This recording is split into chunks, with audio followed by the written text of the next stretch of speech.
আমি বজলুল হুদাকে চিনতাম, জানতাম।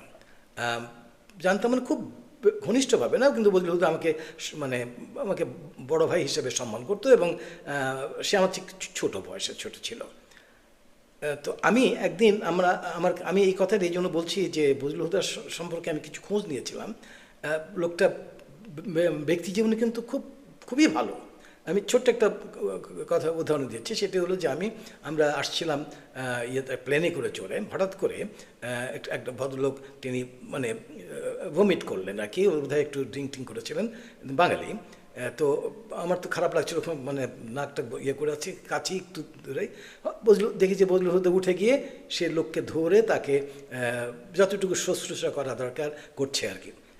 এবং তারপরে লোকটা ভালো হয়ে গেল, মানে পানি টানি এটা ওটা দিয়ে ঠিকঠাক করলো। তো এতে বোঝা যায় যে যাকে আমি চিনি না, যাকে আমি দেখি না, তার প্রতি তার মানে